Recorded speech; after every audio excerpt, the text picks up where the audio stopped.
Elle possède une bouche suceuse, ventouse goulue, cruelle et crochue, dont la morsure est aussi implacable que l'étreinte d'un python. Et derrière cette succion obstinée se déroule un étrange corps serpentiforme. Est-ce son aspect inquiétant, son comportement parasite qui en ont fait une bête chimérique? Rarement, un animal qui a côtoyé l'homme depuis la nuit des temps s'est retrouvé à la fois objet de plaisir et d'investigation. Encore de nos jours, qui connaît cet animal et ses mystères? C'est un des plus vieux poissons du monde, quoi. C'est très très vieux. C'est un poisson vampire. Les lamproies étant un poisson de fond, on les pêche avec ces filets-là. C'est des filets qui grattent le fond, quoi. Voilà, c'est des filets de tramail qui grattent le fond et qui dérivent. Donc c'est des dérivants de fond, quoi. Je vous dis, la lamproie, c'est tellement bizarre. Des fois, vous les trouvez, elles sont enroulées sur le liège, là, elles sont sur le plomb. Elles sont à ras du fond. À la mer, elle est grasse, la lamproie. Elle trouve beaucoup de nourriture et elle est plus molle, elle se bonifie en montant dans le fleuve. Remarquez que ça n'a pas 50 préparations. C'est surtout le courbouillon, la sauce au vin, qui est la principale recette. Et c'est une grosse sangsue, ni plus ni moins, puisqu'elle vit sur le dos des autres poissons. On en trouve aussi bien de coller sur une baleine, sur un cachalot, que sur un requin, que sur un autre petit poisson, sur une alose. C'est arrivé qu'on en a trouvé. Quand on les remue, si elles peuvent vous crocher, elles se prennent à vous, il faut vite la sortir parce qu'elle a vite fait de vous faire venir le sang. Sur la Dordogne, de décembre à mai, on pêche ces étranges animaux qui en fait ne sont pas des poissons, mais qu'on appelle quand même comme ça. La lamproie se déguste au Portugal et en Angleterre. Mais ici, dans la région aquitaine, elle fait partie véritablement de la culture locale. Bonjour cette terre. Aujourd'hui, nous ouvrons la 15e fête de la lamproie. Je m'appelle Jean Vanier.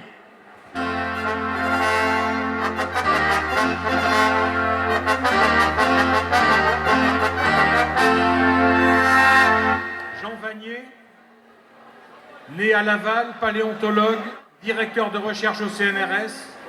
Tes recherches en Chine t'ont fait découvrir les ancêtres des lamproies dans des roches plus vieilles que 500 millions d'années. Scellez cette adhésion à travers le goût de cette lamproie à la bordelaise, accompagnée d'un verre de Bordeaux, et signé le registre qui gardera à jamais le souvenir de cet instant. Je ne pouvais pas m'imaginer.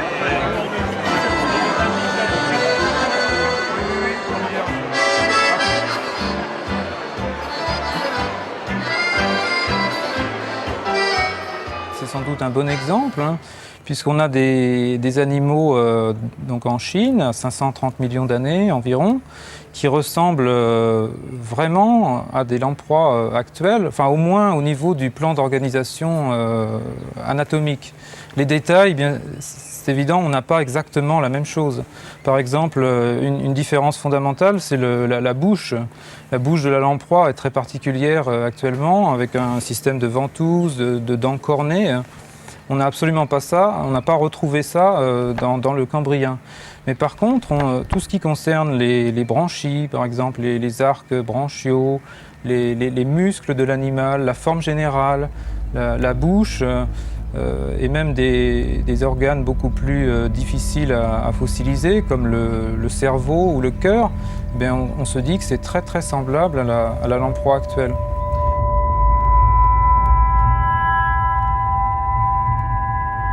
Dans la chaîne de l'évolution des espèces, la lamproie n'est encore qu'un animal au long squelette cartilagineux et presque déjà un vertébré. Elle est un des premiers maillons de l'évolution des espèces qui donneront les mammifères, et donc les hommes, des centaines de millions d'années plus tard. Alors un cerveau de lamproie, c'est tout petit. C'est pas très gros. C'est tout petit, mais c'est déjà un cerveau de vertébré. C'est déjà un cerveau complet, si je puis dire. C'est ce qui se passe entre les vertébrés et les invertébrés, c'est justement la naissance du cerveau. La naissance de la tête, je devrais dire. Parce que non seulement il y a un cerveau qui est fait de vésicules à l'avant 3 puis 5 vésicules à l'avant de la moelle épinière, du prototype de moelle épinière, mais en plus il y a un crâne dessus qui est fait pour le recouvrir et pour le protéger. Ce qui fait que globalement on appelle ces espèces non pas des vertébrés mais des crâniates. Ce qui les différencie, leur trait caractéristique, c'est le crâne. Ils ont un crâne, puis ils ont une tête avec, rassemblant les organes des sens, et puis ils ont une bouche très, très spectaculaire, sauf justement les lamproies qui ont probablement perdu leur bouche dans le cours de l'évolution, séparément de leur groupe sœur qui va garder la bouche et donner les poissons classiques avec une grosse mâchoire.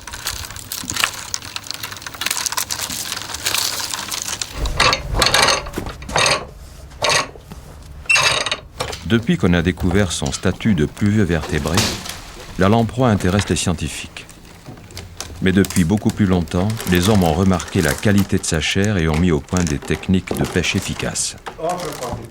En Dordogne, la lamproie se pêche de deux façons, au filet ou à la bourgne, c'est-à-dire à la nasse. Aujourd'hui, les nasses sont en plastique, mais pour Marcel et Alfred, elles sont encore en osier. Ça ne coûte rien, il n'y a que le savoir-faire.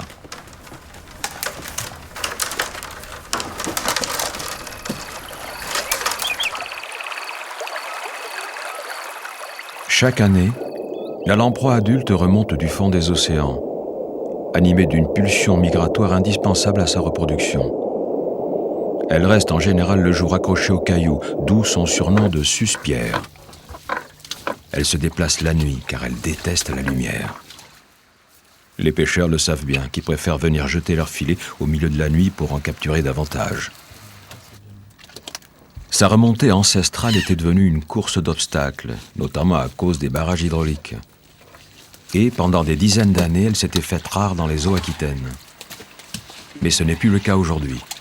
Les hommes ici l'apprécient tellement qu'ils ont décidé de lui faciliter la vie. Pour franchir certains ouvrages, on a construit des passes à poissons, sortes d'escaliers hydrauliques.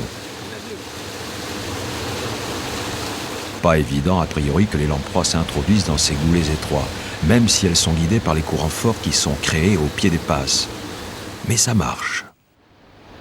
Pourtant, comment faire quand la différence de niveau est vraiment trop importante? On n'hésite pas à employer les grands moyens. Donc ici, on se trouve sur le site de Tulière, où on a un ascenseur à poissons. Un ascenseur à poissons, c'est très simple. C'est qu'on piège des poissons dans une cuve qui est relevée par un système de treuil et qui est déversé à l'amont, ce qui permet aux poissons de franchir l'aménagement. Toutes les lamproies, ou la majorité des lamproies qui se présentent au pied de Tulière, parviennent à passer à l'amont de l'ouvrage. Donc c'est quand même rassurant. A priori, donc l'ascenseur aurait une réelle efficacité pour l'espèce.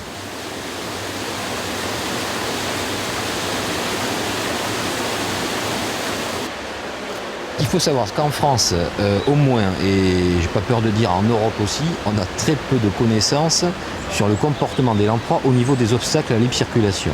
C'est pour ça qu'il se trouve qu'en 2005, on a réalisé, nous, de premières études sur la Dordogne, entre Tulière et Mozac, à l'aide de marques magnétiques. Et on a truffé les dispositifs de franchissement, en particulier la passe à bassin de Mozac, d'antennes de réception, pour essayer d'appréhender un petit peu mieux le comportement de la lamproie au niveau de cet obstacle. Donc là, on lit le code de la marque, c'est une marque individuelle, 7E9A 943. Et ça nous permettra de suivre le devenir de cette lamproie au long de sa migration. Ces contrôles ont pour vocation de savoir si l'espèce se porte bien. Les comptages montrent que 80% des lamproies arrivent à passer tous les obstacles. Grâce à ces ascenseurs et ces passes à poissons disséminés sur la Dordogne, on est passé de quelques milliers à 40 000 lamproies en peu de temps. Il y a une véritable explosion de la population. Des aménagements sur d'autres bassins, au Portugal ou sur le Rhin, ont eu les mêmes effets bénéfiques. Si ces investissements n'avaient pas eu lieu, la lamproie risquait de disparaître, comme cela a été le cas pour d'autres espèces.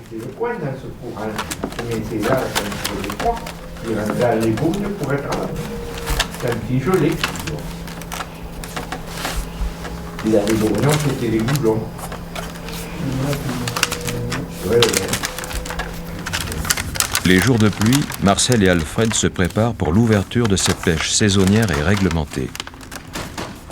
Ils fournissent les marailleurs et surtout les conserveries, car la lamproie n'est pas facile à préparer chez soi.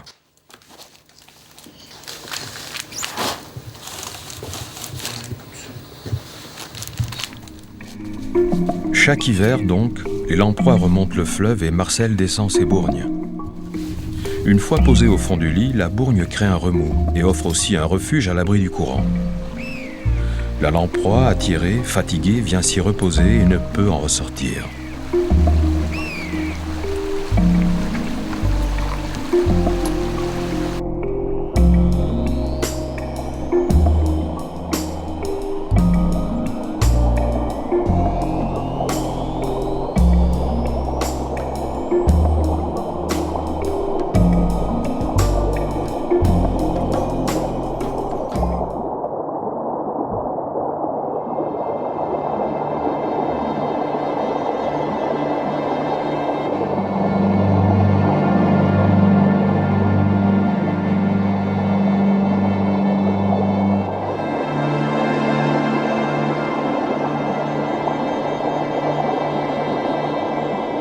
Après avoir lutté pour passer les barrages, éviter les pêcheurs mal intentionnés, mis plusieurs mois à remonter 200 ou 300 km de fleuves et de rivières, et cela sans se nourrir, les lamproies trouvent enfin des lieux favorables pour leur reproduction. Une eau peu profonde et claire, un courant rapide, des galets et des graviers de dimensions différentes, du sable fin, forment un endroit idéal pour construire leur nid. Contrairement à d'autres migrateurs, comme le saumon, elle ne vient pas se reproduire sur les lieux de sa naissance, mais on a constaté que la présence de larves dans les cours d'eau favorise les frayères.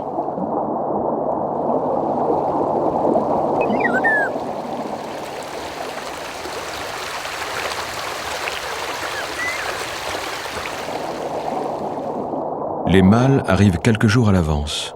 Leur dos montre, du fait de leur maigreur, un axe cartilagineux qui leur tient lieu de colonne vertébrale. Ils ne craignent plus la lumière et diffusent à ce moment-là, par leurs branchies, des hormones sexuelles, des phéromones, pour attirer les femelles. Ces phéromones seront détectés par celles-ci au niveau de leur nasopore, ce nez accessoire, petit orifice qui se trouve sur leur crâne. Va commencer alors, avec une farouche énergie, la construction du nid. Déplaçant les plus gros cailloux avec la bouche qui fait ventouse, en se laissant aller avec le courant, chaque mâle va progressivement dégager une cuvette et par des battements de queue provoquer la suspension puis la sédimentation du gravier et du sable. Le nid ainsi construit peut mesurer environ 1 mètre de diamètre et une vingtaine de centimètres de profondeur. Dans cette construction, il est souvent aidé par la femelle devenue aveugle au cours de la remontée et qui la rejoint. Ce travail fatigant, épuisant, laborieux, semble un prélude indispensable à l'accouplement.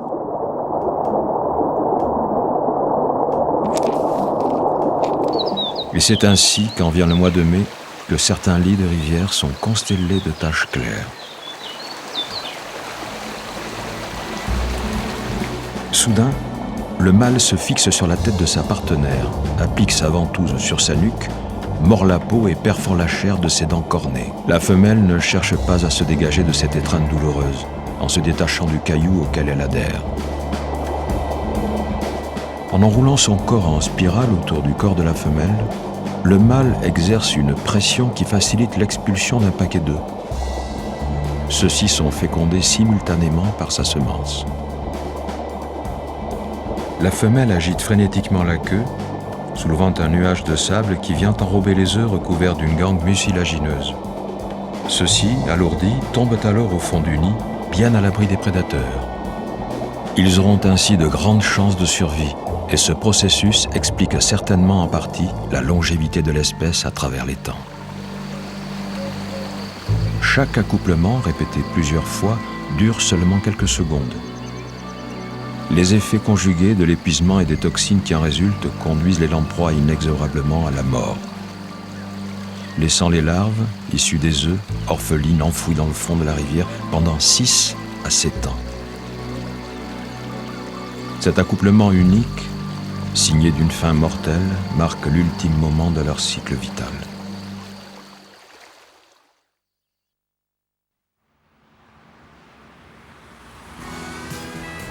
Il y a des lamproies dans toutes les mers du monde. Mais de l'autre côté de l'Atlantique, elles ont vécu une drôle d'histoire. Parce que celles qui remontaient le Saint-Laurent et les rivières de la région pour aller frayer étaient bloquées par les chutes du Niagara et ne pouvaient donc gagner les vastes étendues des Grands Lacs. Jusqu'à ce que les hommes s'en mêlent.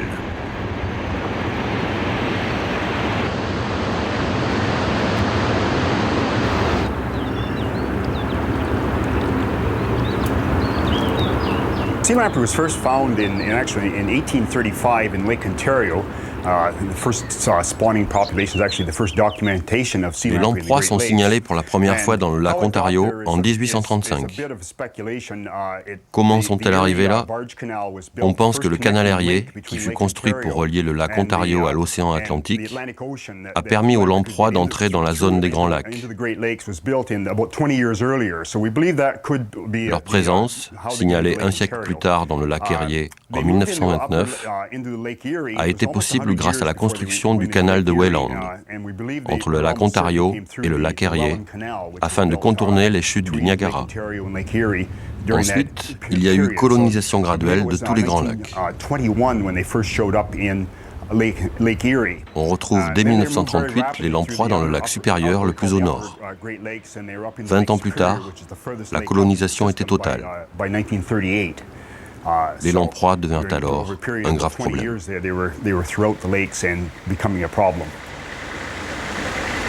La caractéristique de la lamproie marine, c'est de vivre dans la mer et de migrer en eau douce pour aller se reproduire.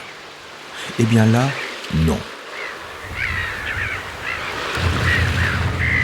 Ce vertébré préhistorique a montré une nouvelle fois sa capacité d'adaptation. Il n'est jamais retourné dans l'eau salée de l'Atlantique. Dès son plus jeune âge, alors que la lamproie n'est pas encore adulte, elle parasite les populations autochtones de poissons. Truites et corégones sont décimées par ces millions de bouches voraces.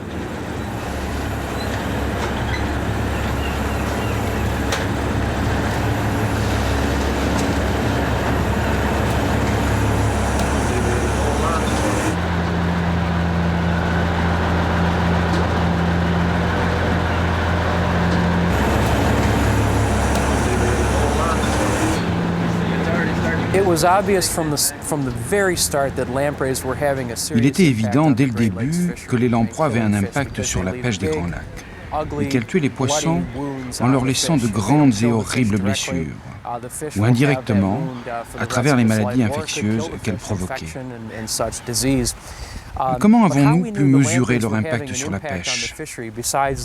Les pêches des poissons à haute valeur commerciale ont chuté très rapidement après que les lamproies eurent envahi tous les grands lacs. Par exemple, dans le lac Huron où nous sommes ici, en 1936, le tonnage de pêche de la truite de lac, poisson de choix recherché à cette époque, chuta de quelques millions de livres à quelques centaines de milliers de livres. Cet impact des lamproies fut particulièrement dévastateur et provoqua un changement dans la vie des populations riveraines des Grands Lacs, affectant les communautés locales qui vivaient du commerce de la pêche et les conduisant à cesser leur activité. sans compter les dégâts environnementaux sur une grande échelle. Il est difficile de nos jours d'apprécier combien leur action fut dévastatrice pour l'écosystème des Grands Lacs. Dès son implantation dans les Grands Lacs, la lamproie marine n'en a plus bougé, car elle a sans doute adoré ce vaste milieu poissonneux aux dimensions océanes. Pour elle, les petites rivières sont devenues des fleuves, les petits torrents des rivières, et elle prend les truites de lac pour des baleines. À moins qu'elle n'ait jamais retrouvé la sortie. Les Américains, eux, détestèrent cette colonisation. Et les Indiens, qui avaient à une certaine époque le monopole de la pêche, les rendirent responsables de cette invasion. Il fallait agir. Dans les années 50, les autorités canadiennes et américaines responsables de la pêche et de l'environnement ont organisé de chaque côté de la frontière une lutte sans merci contre ce parasite dont les qualités culinaires leur étaient inconnues. Question de culture, peut-être, ou de pollution. La première mesure mise en œuvre a été la construction de 40 barrages sophistiqués, mais d'une hauteur accessible aux saumons et aux truites.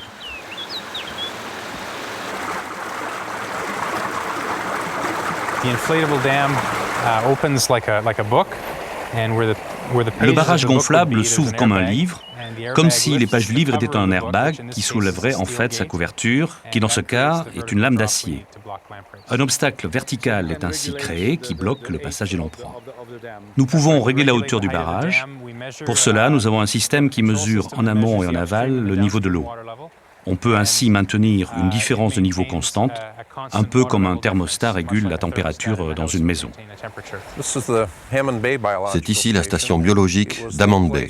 C'est à cet endroit précis que les premières lamproies envahissant les Grands Lacs furent trouvées, que l'on comprit le problème qu'elles représentaient et que les premières études concernant leur cycle de vie furent entreprises. On savait très peu de choses sur elles. Comment elles se reproduisaient, où, quel était leur cycle de vie. Une grande partie des travaux scientifiques les concernant a été réalisée ici. C'est aussi ici que fut développé dans les années 50 l'échantillonnage de quelques 6000 molécules chimiques et que furent sélectionnées parmi elles, au travers de nombreux tests, celles qui étaient toxiques pour les larves. Même si le lampricide n'est destiné qu'aux lamproies, il y a certainement quelques dégâts collatéraux. Quel que soit le produit, les effets ne sont pas toujours favorables à l'environnement. De plus, ce poison mortel n'était pas adapté à toutes les rivières, et la lamproie faisait de la résistance. Il fallait trouver autre chose, et les chercheurs d'Hammond Bay ont réussi. Dans ce type de piège, nous avons pu attraper 3500 lamproies en une seule nuit. 3500 lamproies d'un coup dans ce piège ? Il eût été sans doute éthiquement incorrect de les éliminer froidement. Les chercheurs ont mis au point des systèmes de capture d'une efficacité à faire rougir les pêcheurs de la Dordogne. Le but ? La stérilisation des mâles. Car le problème de la lamproie, c'est qu'elle pond des œufs par centaines de milliers. Pour stériliser les mâles, il faut donc les capturer juste avant leur reproduction et les trier. Male, female. Male, oh sorry, sterile. Male, female. Male, male, female. Male. Ce marquage a été effectué cette semaine. 2 encoches ici et une encoche là, et nous modifions ce marquage chaque semaine en changeant le nombre d'encoches que nous réalisons dans la nageoire.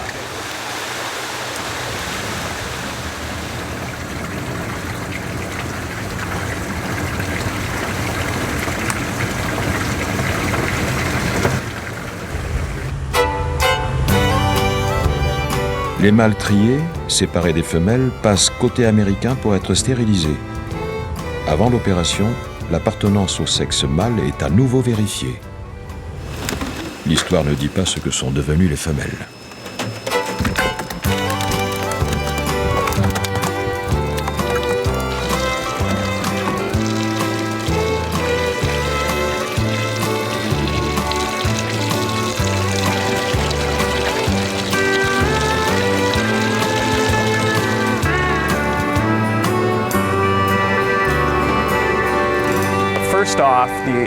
Dans un premier temps, la lamproie est posée et le poids est intégré dans le programme informatique de l'auto-injecteur. Ce programme calcule la dose de bisazir, le stérilisant chimique qui doit être administré à l'animal. Après ça, un vide est instauré dans la chambre dans laquelle l'animal est enfilé par la queue. Des cellules photoélectriques mesurent la longueur de la lamproie afin de déterminer le positionnement de l'injection. Un système de crochet maintient l'animal en place et l'aiguille est positionnée sur la lamproie à l'endroit précis où elle doit pénétrer la cavité péritonéale. Le bisazir est injecté à ce point précis. Combien de temps les mâles vont-ils rester ici? Ces mâles stérilisés restent à l'intérieur pendant 48 heures, jusqu'à ce qu'ils soient décontaminés. Puis, ils sont déplacés à l'extérieur pendant environ 72 heures, ramenés enfin à la rivière Sault-Sainte-Marie et relâchés. Ah, dommage qu'elles contiennent du mercure. Autrement, vous pourriez les utiliser à des fins gastronomiques, comme l'on fait en Europe. Oui, j'y ai souvent pensé, mais je n'ai jamais essayé d'en manger. C'est très bon, c'est très bon. Ah oui? Nous les cuisons avec du vin de Bordeaux, de gros poireaux et nous ajoutons le sang du poisson. Vraiment? Et suivant la recette, certains rajoutent aux pâtes du chocolat. C'est très bon, c'est un plat recherché, c'est un plat très cher. Retour côté canadien. Émasculés chimiquement, ils sont prêts à être relâchés sur les lieux de capture et à entrer en compétition avec les autres mâles entiers. Comme leur libido est intacte, les femelles ne feront aucune différence. En conséquence, il y aura moins de larves et donc diminution notable de la prolifération des lamproies. Mais pour améliorer la capture et le contrôle, les chercheurs sont en train de mettre au point un système.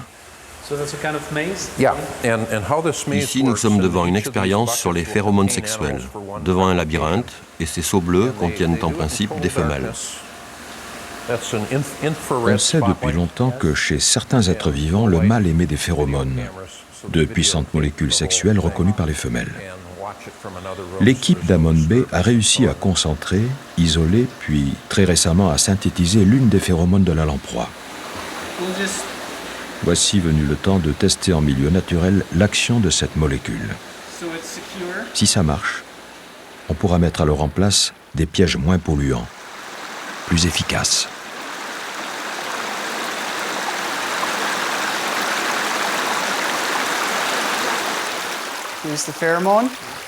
Voici la phéromone.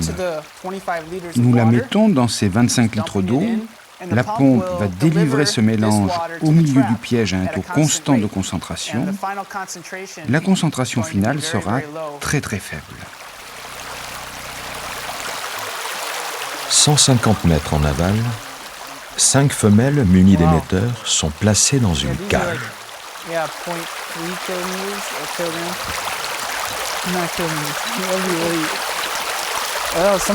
Quelquefois, les femelles sortent immédiatement quand on ouvre la cage. Parfois, elles attendent 20 minutes avant de sortir.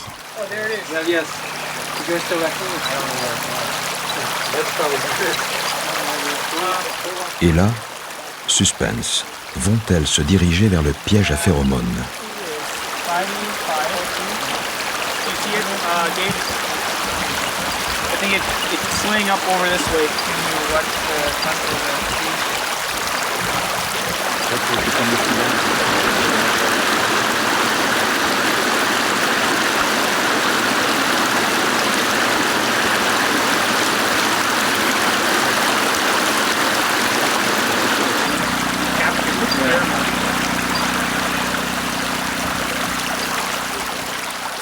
Aujourd'hui, 4 femelles sur 5 sont rentrées dans le piège. Malgré ce succès, il faudra beaucoup d'autres tests pour valider l'expérience.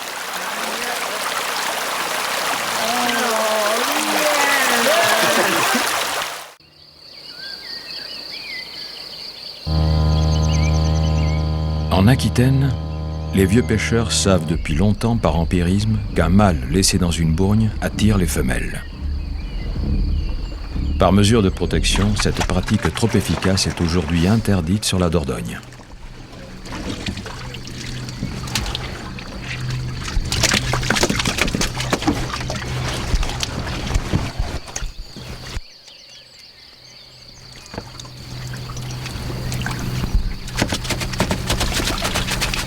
De Noël à l'Ascension, Alfred et Marcel viennent régulièrement relever leur rangée de bourgnes. Leurs lamproies sont moins stressées et meilleures que celles pêchées au filet, disent-ils. Mais tirer les câbles tendus en travers de la rivière à contre-courant n'est pas de tout repos.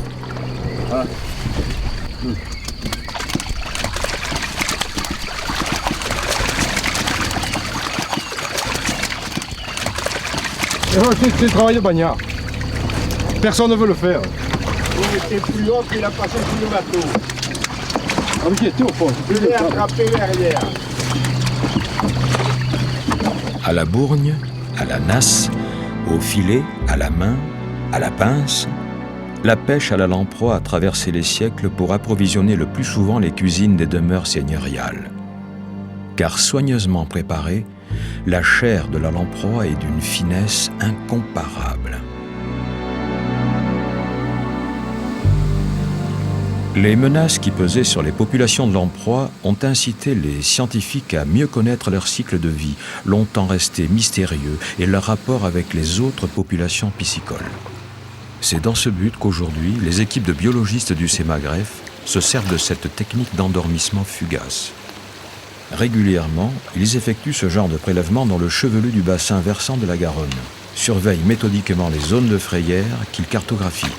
La faune aquatique est ainsi identifiée, répertoriée, afin de mieux appréhender l'écosystème où se développent les larves orphelines. Une fois que les œufs ont éclos, eh bien les larves restent sur le nid encore quelques dizaines de jours, voire quelques semaines, avant de gagner des zones de sédiments meubles avec de la matière organique. Qui vont leur permettre donc à la fois de s'enfouir, donc elles vont se faire un terrier dans lequel elles vont se loger et qui vont leur permettre de filtrer l'eau et de se nourrir en même temps et de se mettre à l'abri des prédateurs. Et donc elles vont rester dans ces zones préférentielles pour un laps de temps qui va varier. On estime en moyenne de l'ordre de 4 à 6 ans selon les espèces. Alors ces larves filtrent l'eau et donc elles se nourrissent essentiellement de plancton.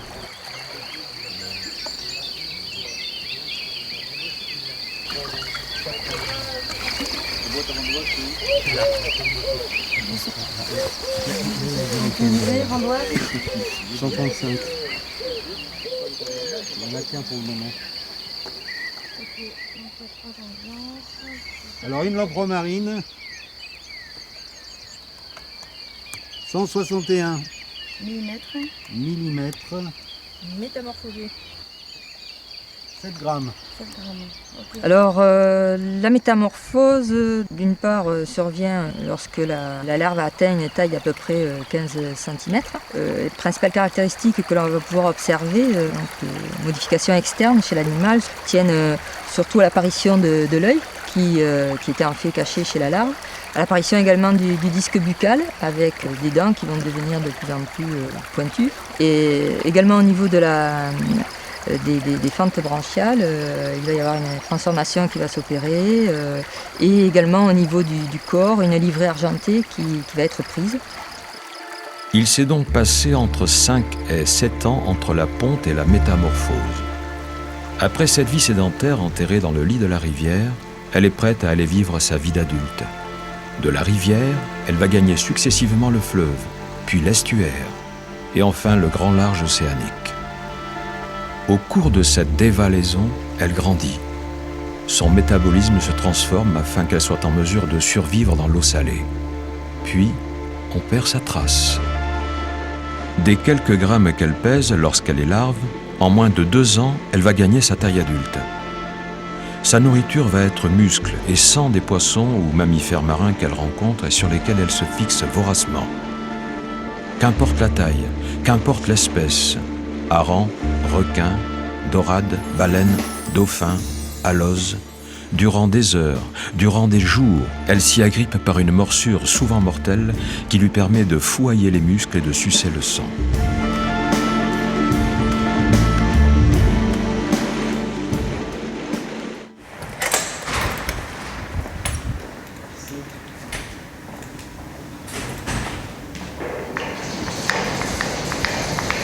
Alors nous voilà dans le lieu où sont stockés les lamproies. Ici, nous sommes au Musée canadien de la nature. C'est la plus grande collection de lamproies au monde en termes de nombre. Nous avons à peu près 2000 pots de lamproies et ça fait à peu près 20 000 spécimens.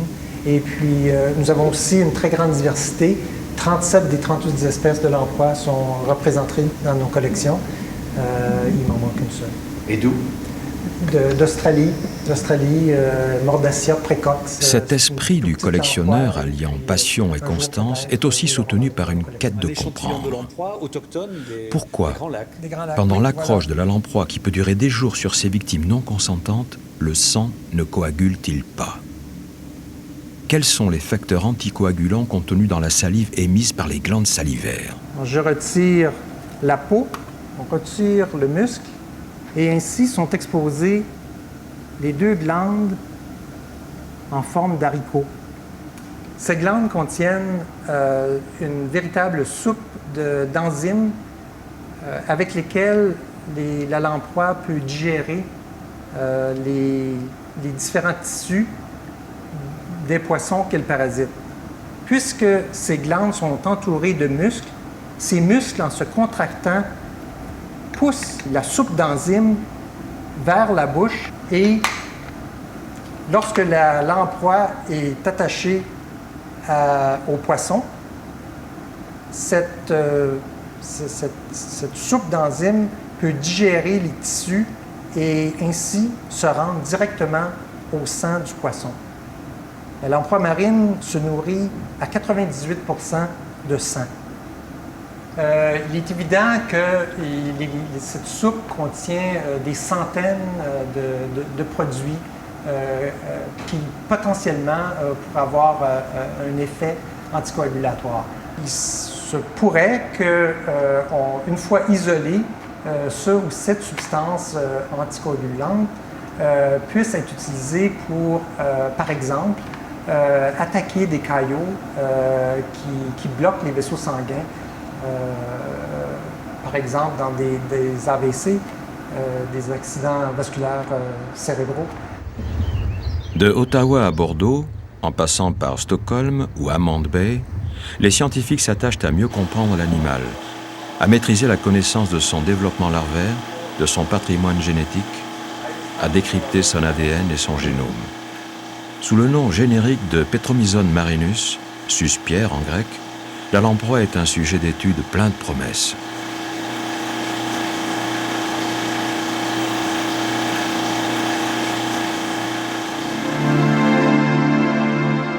Déjà en Europe, au siècle des Lumières, elle fut inventoriée, classée, dessinée, puis plus tard, accompagnant les nouveaux outils d'investigation comme le microscope, son cerveau se révéla un modèle à la fois simple et complexe pour mieux comprendre l'organisation des territoires nerveux.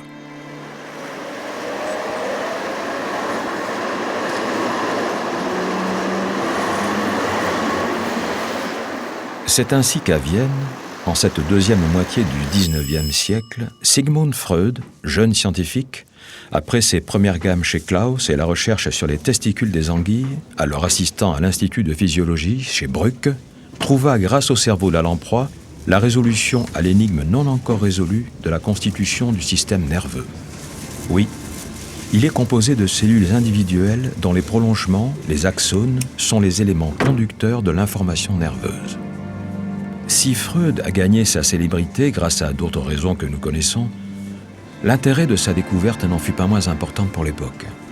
Depuis longtemps, puis il laissa à ses successeurs l'élucidation de la propagation de l'information de cellules nerveuses en cellules nerveuses. Cellules nerveuses ont tous les stades de transformation en dipolarité, jusqu'à l'unipolarité avec une répartition en T des fibres.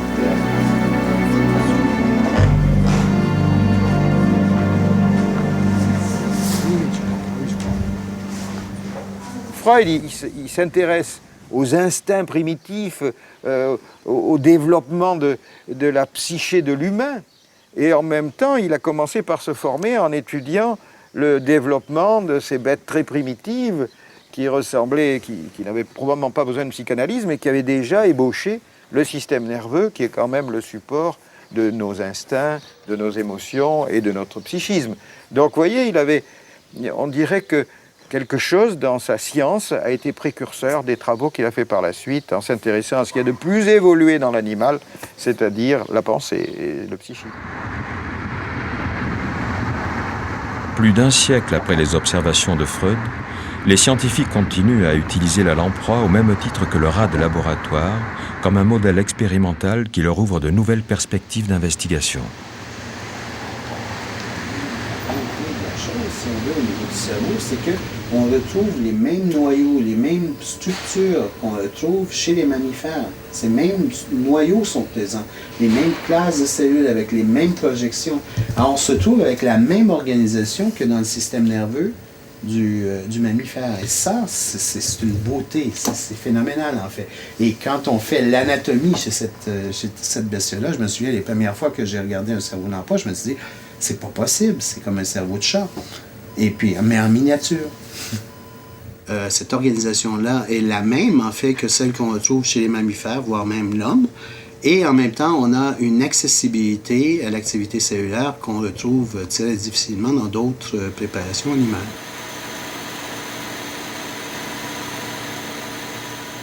En fait, à l'aide de microélectrodes de verre, on se positionne au-dessus des cellules qui, en fait, chez la lamproie, sont géantes et sont facilement visibles à l'aide de la loupe binoculaire.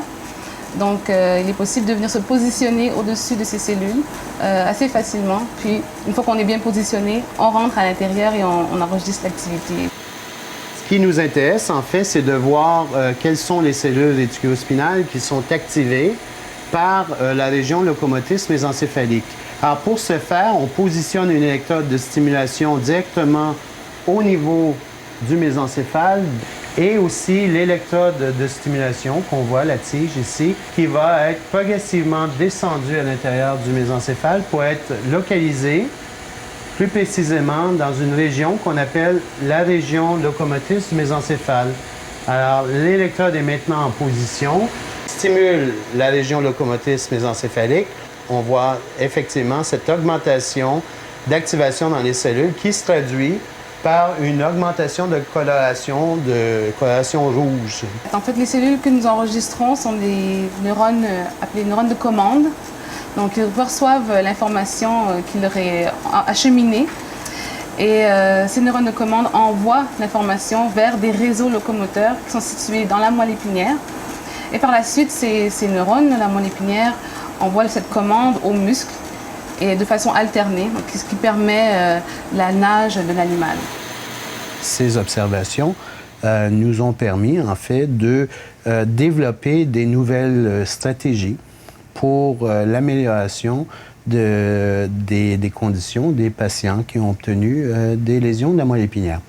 Alors, les travaux qui sont réalisés dans le domaine fondamental sur la compréhension des mécanismes nerveux responsables du contrôle et de la genèse de la locomotion, en fait, ce sont des informations qui sont primordiales au développement de stratégies ou de bonnes stratégies sur l'amélioration des conditions de patients ayant subi des lésions de moelle épinière. Ces nouvelles stratégies, qui, dans un futur assez proche, seront bénéfiques à des patients ayant subi des lésions de la moelle épinière ou des amputations des membres, sont élaborées plus particulièrement dans un laboratoire de Chicago, chez le professeur Moussa Ivaldi. Ce chercheur a fabriqué un fascinant hybride, une véritable chimère, mélange de vivant et d'électronique. Une machine qui perçoit le monde extérieur et des signaux lumineux, les transmet à un cerveau de lamproie isolé mais vivant, signaux qui, une fois intégrés, provoquent en retour des ordres donnés à la machine de fuir cette lumière honnie de l'animal.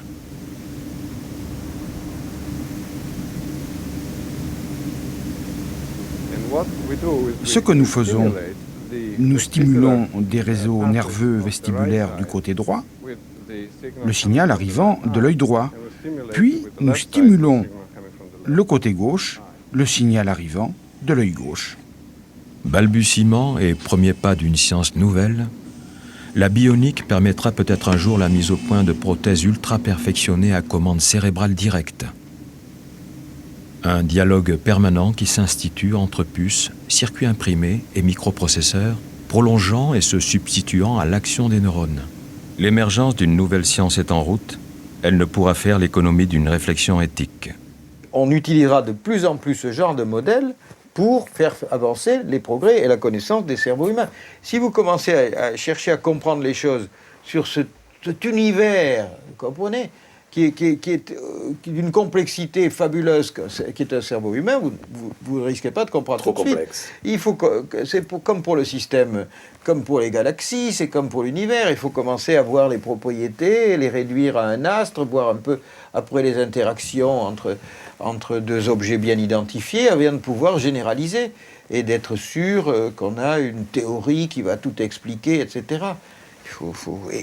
Il faut toujours réduire avant de pouvoir généraliser.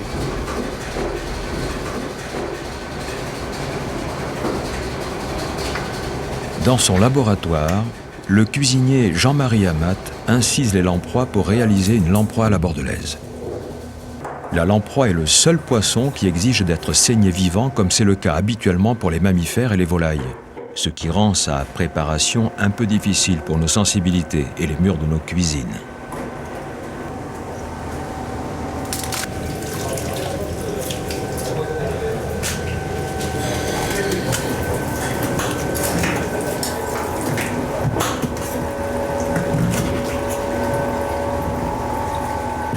Au Moyen-Âge, on la mangeait en galantine, c'est-à-dire en gelée, ou en croûte, c'est-à-dire en pâté, mais presque toujours accompagnée d'une sauce noire confectionnée avec son sang.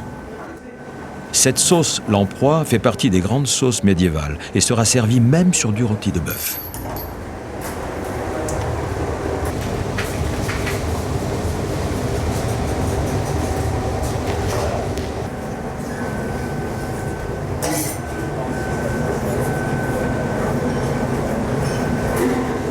La consommation de la lamproie a toujours été considérée comme un mets raffiné, réservé aux notables et aux riches.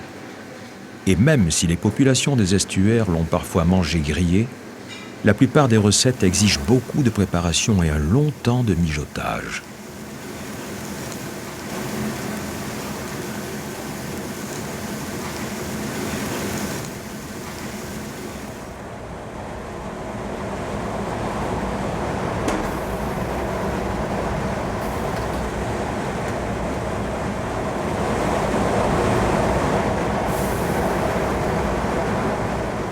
Et à l'expérience, je me suis rendu compte qu'effectivement, il y avait une vraie connivence entre la lamproie, le poireau et le vin.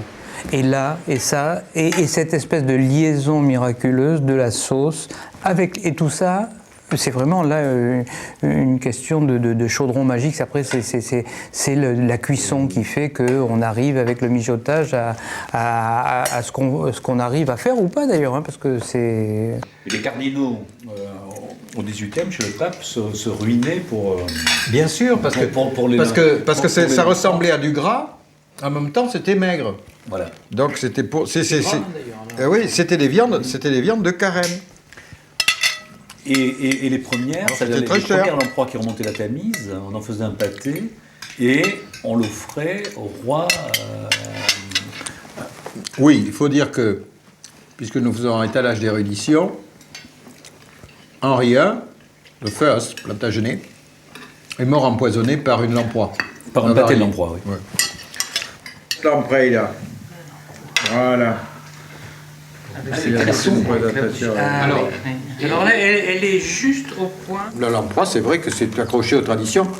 Tant que nous avons le souvenir de mères, par exemple, qui ont fait la lamproie, Eh bien, nous continuerons à faire la lamproie. C'est un plat qui est un plat bourgeois, c'est pas un plat de restaurant, la lamproie.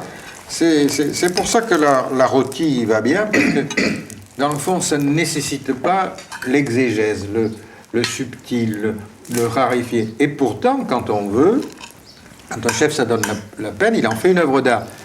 Ce qui est le cas aujourd'hui. Pied de nez inattendu que ce raccourci gastronomique. L'arroseur arrosé en quelque sorte. Le vampire saigné à blanc pour aboutir à semer rare et délectable au goût indéfinissable. Le plaisir qu'il nous procure passe sans aucun doute par des circuits neuronaux complexes qui restent à déchiffrer. Homme et lamproie ont encore un long parcours commun devant eux.